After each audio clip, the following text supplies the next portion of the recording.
Assalamualaikum warahmatullahi wabarakatuh. Madayaw, umayong hapon kaninyong tanan. Magandang hapon sa inyong lahat. Basta Pilipina, guwapa nila.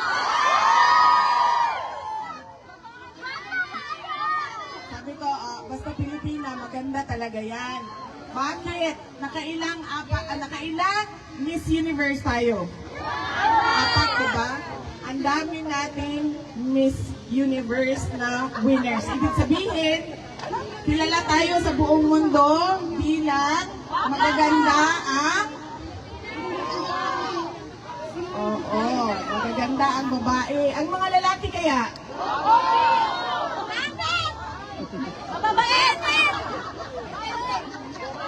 May hugot ka, ma'am. Kasi pangit talaga ang mga lalaking Pilipino.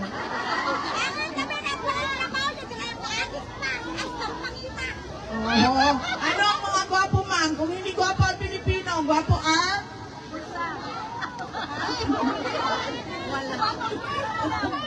Ang mga Korean, syempre. Kasi kailangan natin magpasalamat sa kanila. Lalong-lalo na sa ating local government unit ng Seoul at sa ating Korean Police. Dahil pinahintulutan nila tayo magsama-sama ngayong hapon na ito at tumulong sila sa atin para mabuo yung ating programa ngayong hapon na ito. Kaya kailangan natin pasalamatan at palakpakan ang Korean government and Korean Police. Thank you very much. Paano sabihin sa Korean yun? Kamsahamnida! Kamsahamnida! Kamsahamnida! Unahin ko po muna ang aking mga pagpapasalamat. Dahil mamaya, baka sa sobrang excitement natin ay makalimutan ko magpasalamat. Una, ang aking pasalamat sa ating mga organizers, local organizers sa Filipino community dito sa Korea. Pakitaas ng kamay ng mga organizers, volunteers at tumulong. Iba't ibang grupo, una na ang Hakbang ng Maisog at iba-iba pa ang grupo. May listahan kayo? Na nagtulong-tulong at hirap, pagod, pawis nila ang kanilang inilaan para mabuo ang ating programa. Bislak Negu, New Philcor, Butchon Community, Kiewa Vendors, DDS Supporters Seoul, DDS Supporters Leaders Gwangju, Japan. Saan kayo? Japan Maisog, nandito? Patriotic New York, dito din. At UFG at PDP. Maraming salamat sa inyong lahat. Ang susunod na pagpapasalamat ko ay mula sa akin para sa inyong lahat. Nagpapasalamat ako sa tulong ninyo, sa suporta ninyo, sa kampanya ninyo, at sa boto ninyo para sa akin nung nakaraang eleksyong taong 2022. Maraming salamat po sa inyo lahat. Ma'am, pag-usapan natin yan. Ang susunod na pagpapasalamat ay mula po kay dating Pangulong Rodrigo Duterte. Nagpapasalamat siya sa pagpapakita ninyo ng suporta sa kanya at sa inyong pagdarasal para sa kanyang kalayaan. Maraming salamat. At ang susunod na pagpapasalamat ay mula po sa aming pamilya. Napakalaki ng utang na loob namin sa inyong lahat, mga kababayan.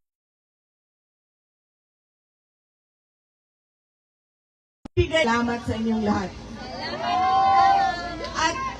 At ang huling pagpapasalamat ay sa akin at sa inyong lahat na naririto. Marami sa inyo ang may trabaho, kailangan maglaba, nagpalit ng leave, nag-call sick, nag-absent galing sa lahat busy sa buhay nila. Pero nandito kayo ngayong hapon na ito at ibinigay ninyo ang inyong oras para sa akin, para kay Senator Robin Padilla, at para sa bayan natin. Maraming salamat sa inyo. Marami sa inyo ang nagtatanong, kamusta na si dating Pangulong Rodrigo Duterte? Okay lang siya? Pinapaabot niya sa inyong lahat na huwag kayong mag-alala dahil wala naman siyang nararamdaman sa kanyang kalusugan. May edad na siya, may mga sakit na siya, oo, pero walang emergency na nararamdaman siya sa kanyang kalusugan. Kaya sabi niya, huwag kayong mag-alala at lalong-lalo na huwag kayong gumastos na pumunta doon sa Hague. Sabi niya, ayaw niya na gumagastos kayo ng pera ninyo para sa pagpapakita ng suporta sa kanya dahil mas kailangan yung pera ninyo ng inyong mga pamilya na naiwan doon sa Pilipinas. Nasa ilang days na ba siya? Sobra 100 days na siyang nakakulong doon sa prison Scheveningen sa ICC detention unit ng The Hague, Netherlands. Dalawa po ang tinatanong at hinihingi ng mga abogado ni dating Pangulong Rodrigo Duterte sa korte. Una na, ang interim release o yung pakawalan ka habang tumutuloy ang kaso. Marami sa inyo, kilala yon bilang tawag na bail. Pero sa ICC o sa Rome Statute, walang bail ang isang accused. Meron lang siyang interim release ang tawag. Paano ka ba mabigyan ng interim release? Unang-una, kailangan umattend ka ng hearing ng trial kapag sinabi ng korte na kailangan mo pumunta doon sa korte. At kaya yon gawin ni dating Pangulong Rodrigo Duterte. Dahil hindi naman siya lalayas. Paulit-ulit niyang sinabi, sumama na nga ako, pinadala ko na, tinulak niyo na ako sa airplane, dinala niyo na ako ng eroplano ninyo dito. Wala akong intensyon na lumayas. Nasa Hong Kong na ako. Pwede na akong mawala. Pero ano ang sinabi ko? Uuwi ako sa Pilipinas. At yun lang din ang sinasabi niya hanggang ngayon. Wala siyang sinasabi, magtatago ako sa Africa, magtatago ako sa Antarctica. Wala siyang sinasabing ganon. Sinasabi lang niya, gusto kong umuwi ng Pilipinas. Gusto kong bumalik ng Davao City. Ibig sabihin, sa ICC, kapag hinanap nyo yan, alam nyo kung saan hahanapin yan. Nandun lang yan. Sa Davao City. Hindi yan lalayas. Pangalawa, sinasabi doon, dapat hindi niya i-obstruct ang investigasyon o ang trial proceedings. Ang tagal na ng investigasyon, paulit-ulit sa sinasabi nilang mga krimen. 2012, hindi pa Pangulo, si Tatay Digong, pumunta na. Si Justice Secretary De Lima, nag-imbestiga siya doon. Walang kapangyarihan si dating Pangulong Duterte noon. Tumuloy-tuloy ang investigasyon. Wala siyang sinabi na itigil nyo yan, bawal yan, huwag kayo pumasok dito. Walang ganyan na nangyari. Ibig sabihin, para sa kanya, ituloy nyo lang. Noong siya ay Pangulo, nag-file ng kaso sa ICC si Senator Trillanes. Alam na ni dating Pangulong Duterte kung sino ang mga witnesses. Hindi naman tinago yun sa atin lahat, di ba? Paulit-ulit ang investigasyon at pagbibigay testimonya ni Las Cañas at ni Mato Bato. Meron ba siyang ginawa kay Las Cañas o kay Mato Bato o kay Trillanes man? Wala. Buhay na buhay ang buhok. Patay na pala ang buhok ni Trillanes. Buhay na buhay si Trillanes, pero ang kanyang buhok, hindi ko lang sigurado. Walang nangyari kay Mato Bato, walang nangyari kay Las Cañas. Alam ni dating Pangulong Duterte kung nasaan sila. Nakialam ba siya sa investigasyon? Nakialam ba siya sa mga witnesses? Wala. Noong siya ay nawala na sa katungkulan, bumaba na, tapos na ang termino, nagkaroon ng investigasyon. Pumasok ang mga investigators ng ICC paulit-ulit sa Pilipinas. Alam ko, at sinasabi namin sa kanya, alam namin, dahil nakikita namin ang records, anong sinabi niya? Pabayaan nyo sila mag-imbestiga. Noong nagkaroon ng Quadcom hearing ang bahay ng mga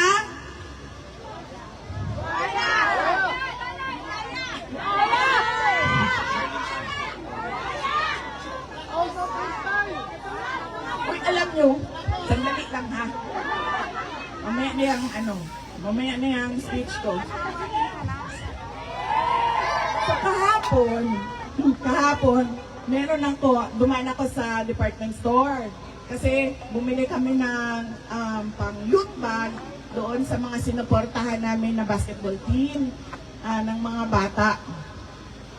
Dumaan ako sa yung department store. Yung sa mga sapatos ba?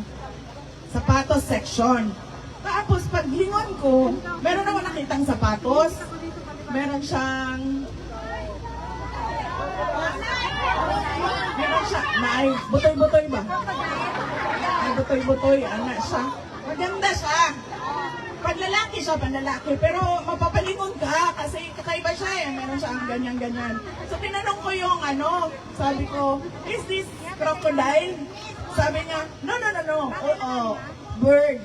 Meron siya bird. Sabi ng kasama ko, ostrich yan, ostrich. Sabi ko, ostrich? How much? 60,000. 60,000 pesos. 60,000 pesos. Tapos, tinanong ko, sir, ang laki ng crocodile mo, sir.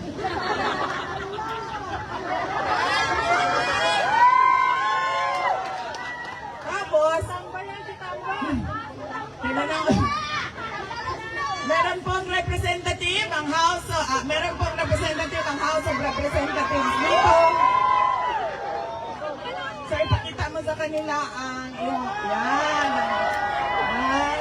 buhaya. Ayan, t-shirt, buhaya. So, sabi nung assistant, sales assistant, sabi niya, here, crocodile. Yun niya sa akin, maganda. Maganda talaga yung sapatos na crocodile. Tapos sinanong ko siya, sabi ko, how much? Sabi niya, ganito, in one. Tapos kinompute namin, 80,000 pesos ang sapatos na crocodile. Nakalimutan ko lang ngayon kung anong brand yun na daanan namin. 80,000 pesos. Ibig sabihin, kapag binalatan natin ang ating mga congressman at ginawa natin sapatos yung kanilang mga mukha, kikita tayo ng 80,000 isang pares ng sapatos.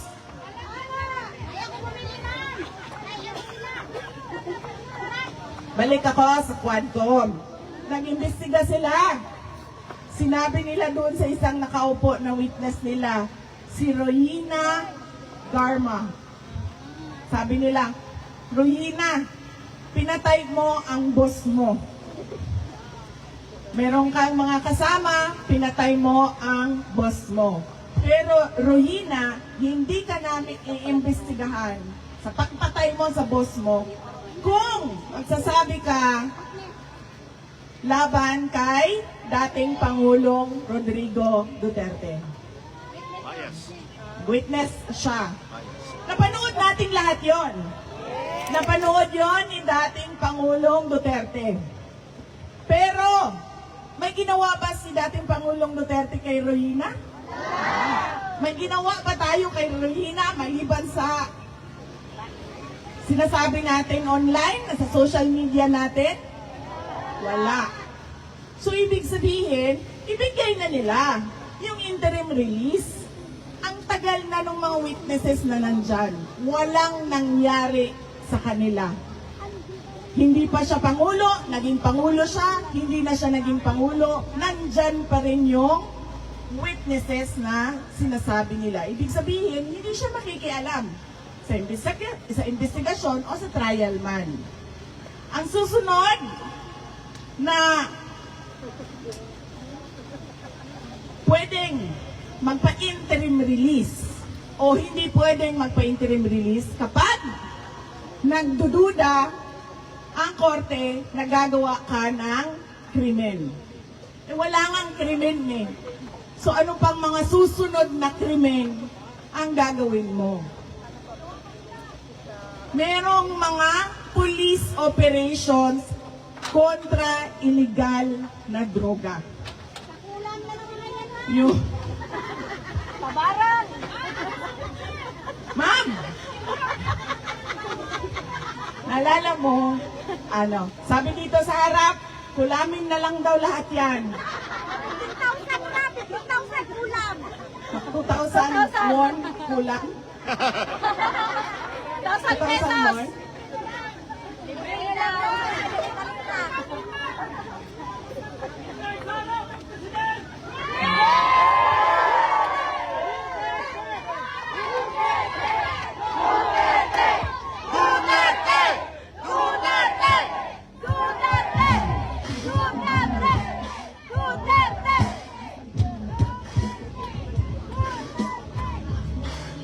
Pasensya na ha.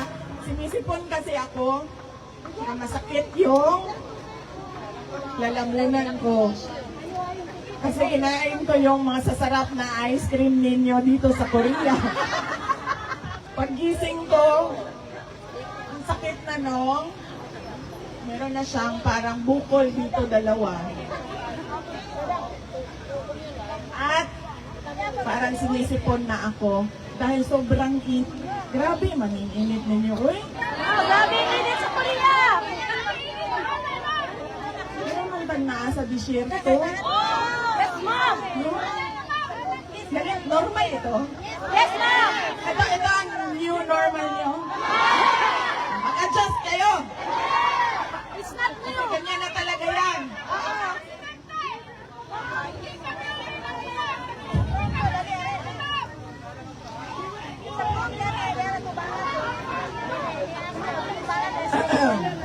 Saan ako? Sa interim release. Kaya, ibigay. Hinihingi natin na ibigay niya na yan. Hindi naman yan tatakbo. 80 years old, may mga sakit. Ang gusto lang niya, umuwi ng Davao City. Lahat ng witnesses niyo, buhay na buhay, simula noon hanggang ngayon. Si Trillanes, aabot na yan ng senior citizen. Diba? Walang nangyari sa kanya. Kahit yung kulam mo, ma'am, hindi effective.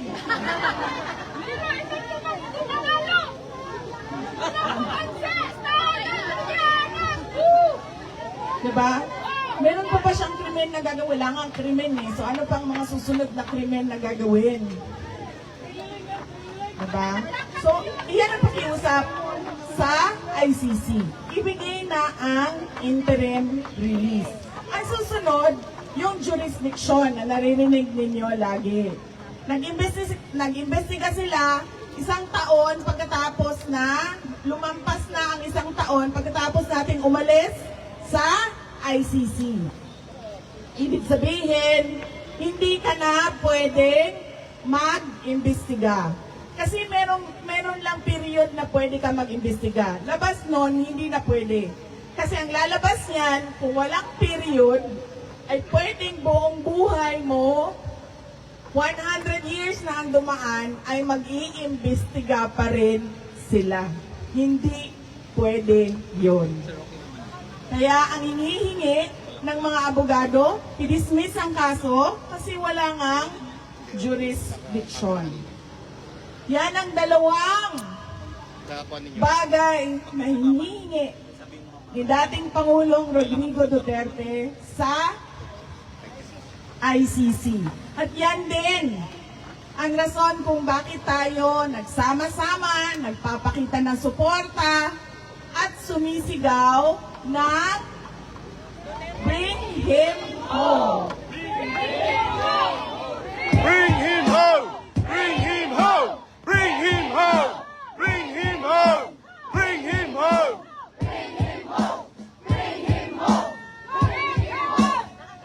Meron tayong Free Duterte Now rally. I-release na ninyo yan. Hindi yan tatakbo.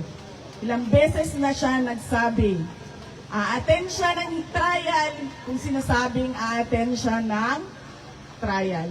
Yan lang naman ang kinakatakutan nila eh, na mawala yung kanilang akusado, yung kanilang suspect. Ang susunod ay ang ating diskusyon sa nangyayari sa ating bayan. Dahil nabudol tayong lahat. Huwag na nating pagdating. Inday Sara, kasalanan mo ito lahat.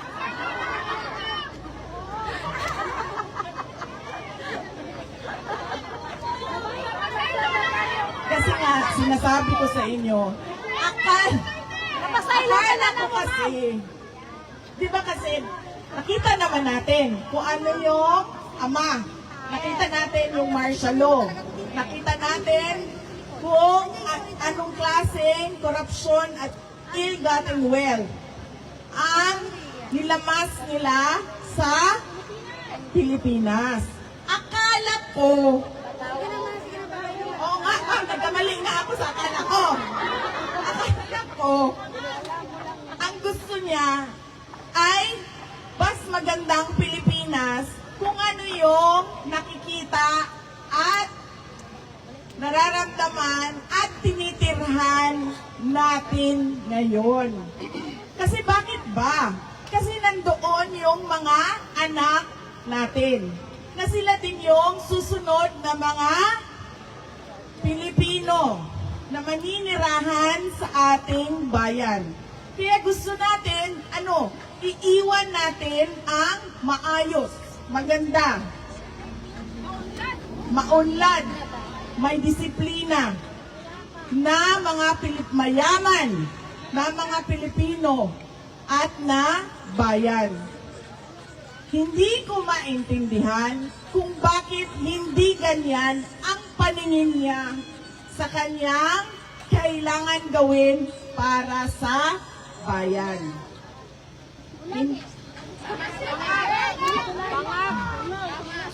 Hindi ko alam bakit lahat tayo pare-pareho ng pangarap para sa ating bayan.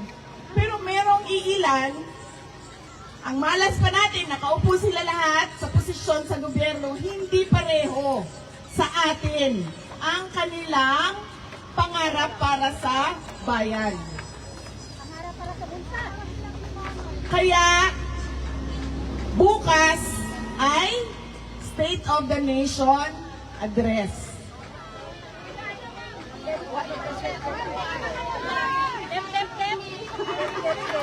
Sayang ang data.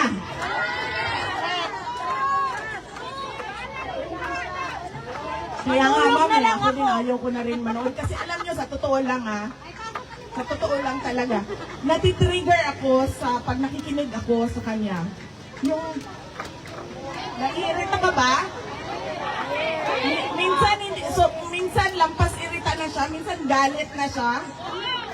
Kaya gusto mo na basagin yung screen ng cellphone mo.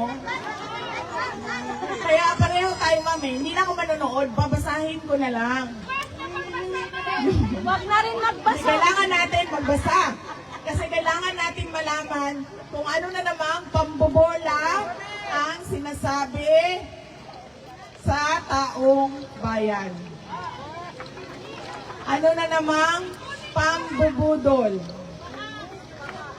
Ipunin ang tubig baha. Hindi ko lang. At mag-swimming ka na lang dyan kasi ganyan talaga.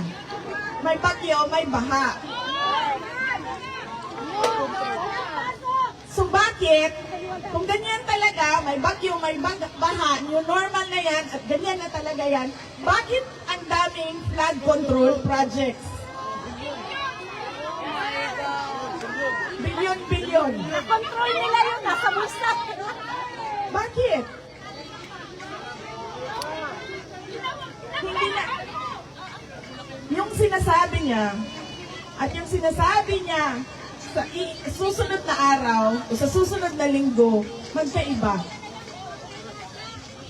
Hindi na siya, wala na sa wisyo, sa Tagalog. Tulad na lang din na 20 ang bugas. 20 ang bugas. Hindi ko alam kung saan galing yung naisip niya, na ipinangako niya para sa taong bayan na gagawin ng pamahalaan na 20 pesos ang kilo ng bigas. Kung alam niya na hindi magagawa yon, ibig sabihin noon siya ay nagsisinungaling, nambubudol. Una sa lahat, yung budget natin. Yung budget ng bayan, paano ba? Hinahati-hati lang ng mga congressman, ng mga boss mo, sir. Ikaw man representative nila. Hinahati-hati lang nila. Karamihan ng pera pumupunta sa bulsa, yes, at sa mga walang kwentang programa.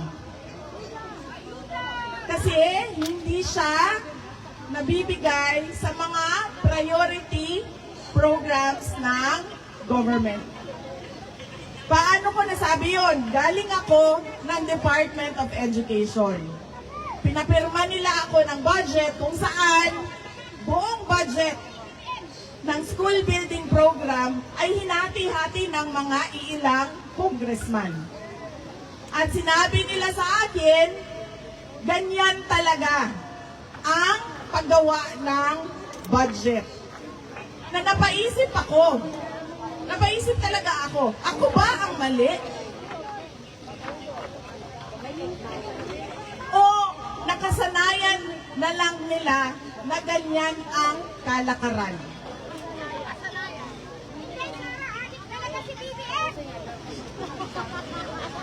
Hindi napupunta sa totoo at tamang proyekto para sa bayan ang ating budget. Pangalawa, ang laki ng utang natin. Dahil yung budget ay inuutang. Mag-utang ka para ka gumawa ng tulay mula sa Sorsogon papuntang Samar, mula sa Leyte papuntang Surigao, at pabalik ka naman Zamboanga papuntang Dumaguete, Dumaguete papuntang Siquijor, papuntang Cebu. Kung mangungutang ka para itulay mo yan lahat, okay lang. Pero kung mangungutang ka dahil ibibigay mo 5,000, 5,000, 5,000, 3,000 sa'yo, 2,000 sa akin, 5,000 sa akin, 5,000 sa'yo. Walang kang makikitang pagbabago at kaunlaran sa bayan.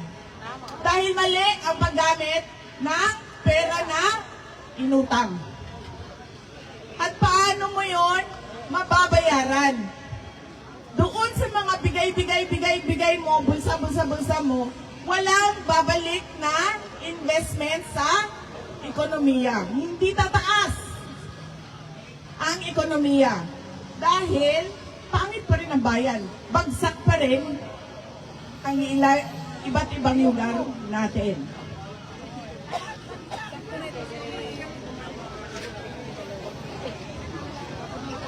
Susunod. Duterte!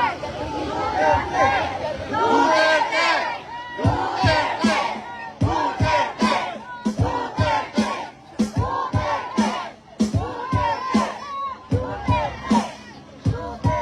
Anong oras na? Alas 4? Okay. Kasi sabi nila hanggang alas 5 lang daw tayo dito. Senyasan ninyo ako pag umabot na tayo ng 4:30 ha, kasi magpicturan pa tayo. Ang dami natin. Okay? Asa ako, sa Sona bukas, bubudol na naman sila. Ang susunod ay yung walang klarong independent foreign policy. Nasa saligang batas natin yon. Nasa konstitusyon yon. Na hindi tayo kikiling kahit kanino man na dayuhan para sa ating bayan. Pero anong nakikita natin ngayon? Ang nakikita natin ay ang militarisasyon ng ating bayan. Ang pagpapasok ng mga Amerikano sa iba't ibang lugar sa ating bansa.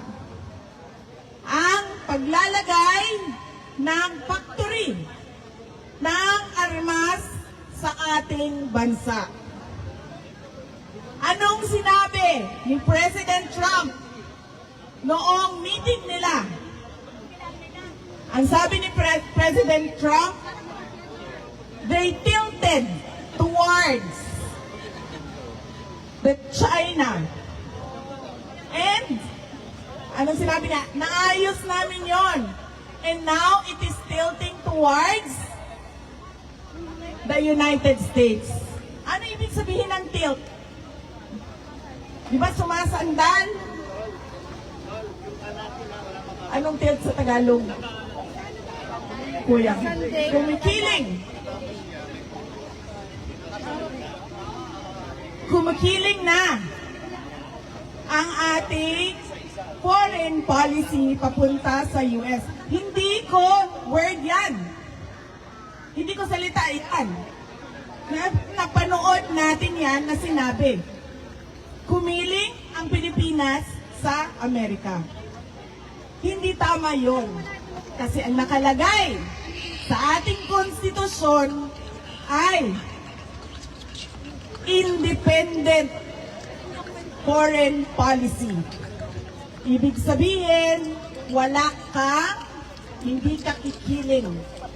Tatayo ka sa sarili mong paa. At ano ang ginagawa nila sa West Philippine Sea? Nakikipaggirian sila sa China.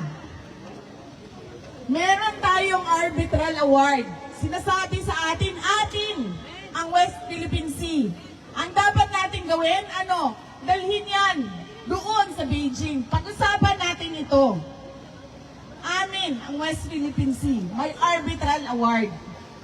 Hindi yung makikipaggirian ka doon sa dagat. At anong sabi niya ngayon?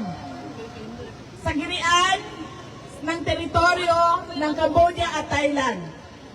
Ang sabi niya, tutulong ang Pilipinas para magkaroon ng kapayapaan doon. Pero anong ginagawa niya sa bayan natin? Tinutulungan niya ang interes ng dayuhan, interes ng ibang bayan na makipaggirian sa ibang bansa. Kaya sinasabi ko, hindi ko lang alam kung napapansin niya. Iba ang sinasabi niya ngayong araw na ito at iba din ang sasabihin niya sa susunod na linggo, sa susunod na buwan.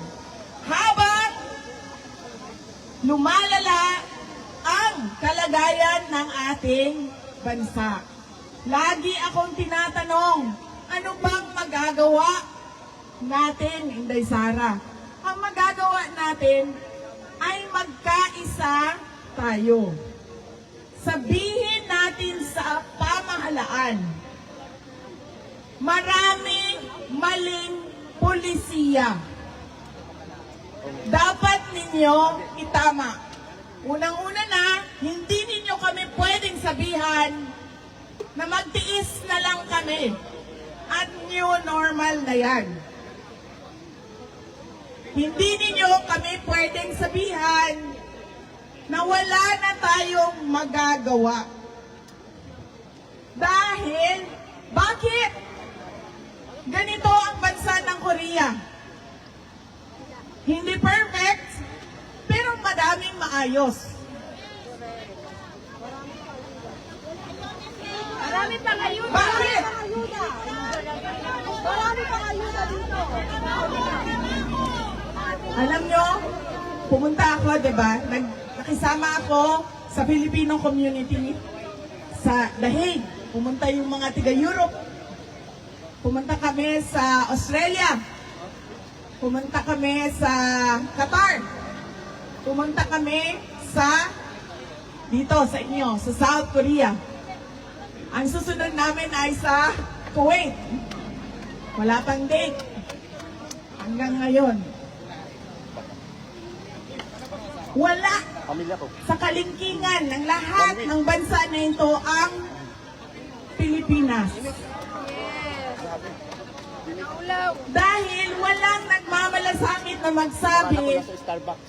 na pilitin natin ibangon ang ating bayan. Na hindi pwedeng okay na ito. Bayan ito ng mga anak natin. Patapos na tayo. Anong edad ko? 28.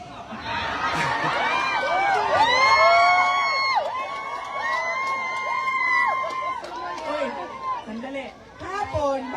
Kahapon, nagsakay kami ng international taxi. So, yung Koreano na driver, marunong siya mag-English. Pero hindi kami nagsabi kung sino kami. Hindi kami nagsabi sa kanya. Basta nagpa-drive-drive lang kami sa mga kailangan namin gawin. Overheat. Sabi nung taxi driver, Kailangan pa rin dapat ka ng payong. may asawa na ba daw ako? Ang init. Ayaw nang magtanong. Nagtigil ako. Sabi niya, may asawa na ba daw ako? Ayaw nang magano. Ayaw na. Tapos sabi ko Eh, sa dapat kanya, yung nakapicture wala, lang uy, ako isa." 28 years old lang ako.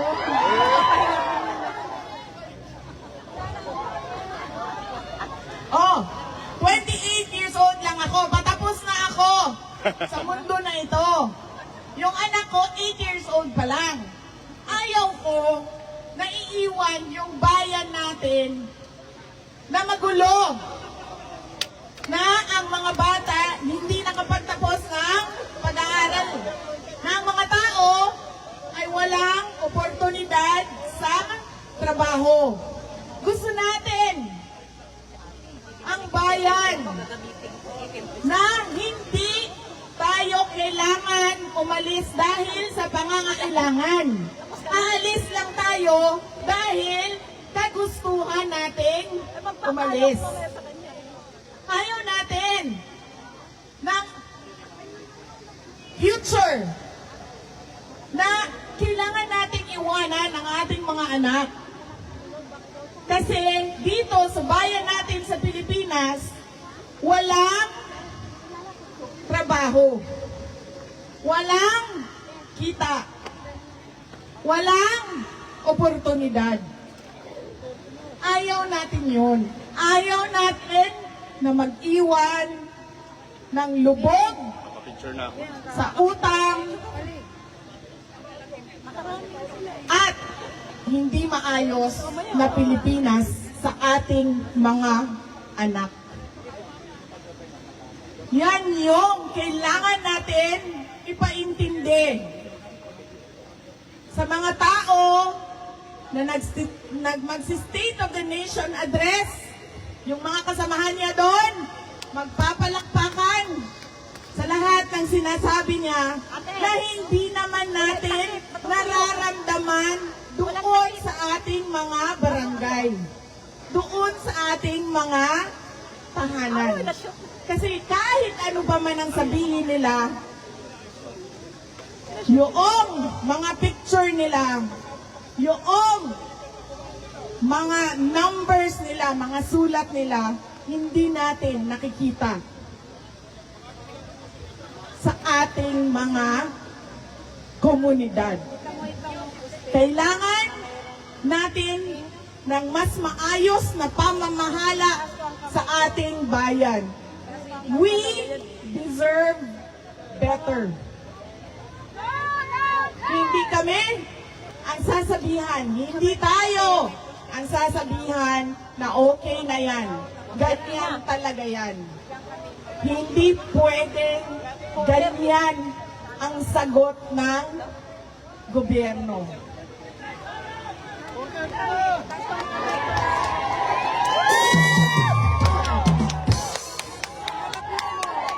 Duterte! Duterte! Duterte! Duterte! Duterte! Alam nyo, kahit saan ako pumunta, yan ang sinasabi ng taong bayan sa akin. Pero paalala ko lang sa inyo, hindi ito trabaho lang ng isang tao, ha? Trabaho ito ng lahat ng Pilipino. Lahat kayo dapat may pakialam sa kung anong nangyayari sa ating bayan. Dahil lahat kayo may anak. Kayo lang. Dalaga pa ako. Dito sa Korea. 28 years old lang ako. Dahil lahat tayo may anak. At lahat sila nandoon sa Pilipinas. Ayaw natin na ang ating mga anak ay tulad ng pinagdadaanan natin, nabubuisit sa araw-araw na Tinuturo ko si Robin. pangit na kalagayan ng ating bansa. Kita mo? Ang gusto natin, hindi nila pinoproblema ang sweldo, ang pagkain, ang kung ano pa yung kailangan na pambayad ng upa, pambayad ng kuryente, pambayad ng tubig, pambayad ng lahat. Ayaw natin na ganun ang kanilang kinabukasan. Ang gusto natin na kinabukasan para sa ating mga anak, ay, Kita mo? Saan kaya kayo? may bonus, ang laki ng bonus ko sa sweldo ko, saan kaya kami mamamasyal? Ganon ang gusto natin na kinabukasan ng ating mga anak. Yung mga pangarap natin para sa sarili natin na hindi natin magawa dahil kailangan natin maghanap buhay. At kailangan natin kumayod. 5 ang trabaho. Sa may stick. 6 ang trabaho. Ito yung Totoo yun. tinaas ko. Mahal talaga. Mag-asawa, sir. Yan din ang sabi ng asawa ko sa akin. Pulis sa may mga bike. Kaya minsan hindi ako nagsasabi ng totoong gastos, sir, sa kanya. Bahay-bahay kubo. Mahal daw May ang, green. mahal daw ang, 430 na daw. Okay. So, interim release, jurisdiction sa ICC. Sa bayan natin, huwag nating tigilan Sa speaker. ang paghingi sa pamahalaan ng karapat-dapat para sa taong bayan at sa ating bansa. Mga kababayan, ang lahat ng ginagawa natin ay para sa Diyos, sa bayan, at sa bawat pamilyang Pilipino. Shukran.